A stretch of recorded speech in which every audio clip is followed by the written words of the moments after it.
ဒီမျိုးသမီးလေးကသူ့ရဲ့အပေါ်ဝိအင်ကြီးအဖြူလေးကိုအကျဉ်းဆုံးချွတ်လိုက်ပါတယ်ပြီးတော့ဝတ်ထားတဲ့ဘောင်းမီရှည်ကိုလည်းအမြန်ပဲချွတ်ချလိုက်ပြန်တာပါအဲ့ဒီနောက်မှာတော့သူကကြောက်ခဲဒီပေါ်မှာထိုင်ပြီးလေးလံတဲ့ဘုတ်ဖနက်တွေကိုစီးနေပါတယ်ဖနက်ကြိုးတွေကိုလည်းပြုတ်မတော့အောင်တေချာလေးချီနှောင်လိုက်တာပါပြီးတော့မတ်တက်ရပြီးကိုလည်းလှုပ်ရှားမှုလေးတွေလုပ်လိုက်ပါသေးတယ်နောက်ဆုံးမှာတော့သူကအေးဆက်နေတဲ့ရေထဲကိုဖြည်းဖြည်းချင်းလမ်းဝင်သွားခဲ့ပါတယ်ရေထဲရောက်တဲ့အခါမှာတော့အရန်အေးလုံးတုံရင်နဲ့ကူခတ်နေရတာပါရေကအရန်အေးလုံးနဲ့အတွက်သူတကယ်ပဲနောင်တရထွက်ခဲ့ပါတယ်မခံနိုင်တော့တဲ့အဆုံးကမ်းခြေကိုအမြန်ပဲပြန်ကူလာခဲ့ရတာပါကိုပေါ်မှာကတ်နေတဲ့ရေတွေကိုလည်းလက်နဲ့ပုတ်ခါထုတ်ပြနေပါတယ်အေးတန်တတအောင်ခုံဆွဲလုပ်ပြီးကိုနွေးအောင်လုပ်နေပြန်တာပါဒါပေမဲ့သူကအရှုံးမပေးပဲအကြံတစ်ခုရသွားခဲ့ပါတယ်တစ်ကိုင်း6တွေကိုစူးစီးပြီးတစ်ခုနဲ့တစ်ခုပေးချင်းရင်ပြီးတေချာစီးလိုက်ပါတယ်တစ်တုံးတွေကိုခိုင်မာဖြစ်အောင်တစ်ခုချင်းစီစီးနေတာပါပြီးတော့သူတငယ်ချင်းရဲ့ခြေထောက်မှာပတ်ထားတဲ့ပတ်တီးကိုဖြုတ်ယူလိုက်ပါတယ်အဲ့ဒီပတ်တီးကိုအသုံးပြုပြီးတစ်တုံးတွေကိုတစ်ခုနဲ့တစ်ခုမြဲနေအောင်ချီနှောင်လိုက်တာပါဖောင်တစ်ခုလိုမျိုးဖြစ်အောင်သူတေချာလေးတိဆောက်ခဲ့တာဖြစ်ပါတယ်ဖောင်ကိုမလိုက်တဲ့အခါမှာတော့သူ့ရဲ့အားထုတ်မှုတွေကအချီနီးဖြစ်ပြီးပြိုကျသွားခဲ့ပါတယ်ခြေတော့ဖော်ပြိုကျမလို့တောင်ဖြစ်သွားခဲ့တာပါသူအရန်ကိုစိတ်တိုးသွားပြီးအကူကြီးတောင်းဖို့ရေဒီယိုကိုသွားယူမှဖြစ်မယ်လို့ဆုံးဖြတ်လိုက်ပါတယ်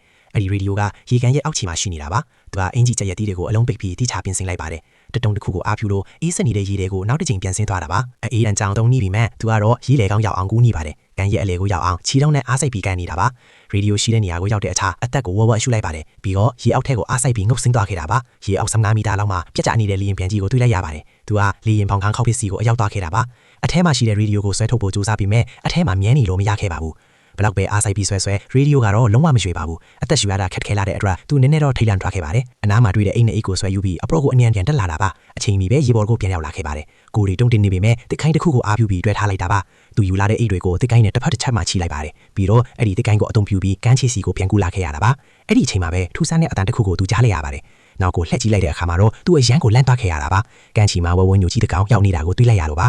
အဲ့ဒီဝဝကြီးကသူတငယ်ချင်းရဲ့အလောင်းကိုအနမ်းရှုံးကြည့်နေပါတယ်ပြီးတော့အလောင်းကိုနည်းနည်းခိုက်ကြည့်လိုက်ပါသေးတယ်ခဏနေတော့ဝဝင်ကြီးကစိတ်မဝင်စားတော့ပဲတော်လေးကိုပြန်ဝင်သွားခဲ့ပါတယ်သူလည်းမောပန်းနဲ့ကုန်းပေါ်ကိုပြန်တက်လာခဲ့ရတာပါအခုသူပထမဆုံးလုပ်ရမှာကတော့အလောင်းကိုဖျောက်ဖျက်ပြစ်ဖို့ပါပဲတခြားသားရဲတွေထပ်မလာအောင်အလောင်းကိုတောထဲကိုဆွဲသွားပါတယ်ပြီးတော့အလောင်းကိုတောထဲမှာပဲမြေမြုပ်လိုက်တာပါအဲ့ဒီနောက်မှာတော့သူယူလာတဲ့အိတ်တွေကိုစစ်ဆေးဖို့ပြန်လာခဲ့ပါတယ်အသက်ရှင်ဖို့အတွက်အသုံးဝင်မဲ့အရာတွေပါမလားလို့ရှာဖွေနေတာပါပထမအိတ်ကိုဖွင့်ကြည့်တဲ့အခါမှာတော့အသုံးဝင်တဲ့အမိုက်တွေပဲတွေ့ရပါတယ်ဒုတိယအိတ်ကိုထပ်ပြီးစစ်ဖွင့်ကြည့်လိုက်ပြန်တာပါအိတ်ထဲကအရာအလုံးကိုအနီရောင်အိတ်လေးနဲ့ထုတ်ထားတာတွေ့ရပါတယ်အဲ့ဒီအနီရောင်အိတ်ကိုသူကဆွဲဖွင့်လိုက်တာပါအထက်ကနေဗိုက်ဆန်ထုတ်ကြီးတွေအများကြီးထက်ကျလာခဲ့ပါတယ်ဒီလောက်များတဲ့ဗိုက်ဆန်တွေကိုတွေ့လိုက်ရတော့သူလည်းအံ့တော်မြင်တတ်သွားခဲ့ရတာပါသူရဲ့စိတ်ထဲမှာတော့အကြံစီအစ်စ်တစ်ခုစတင်ပေါ်ပေါက်လာခဲ့ပါတော့တယ်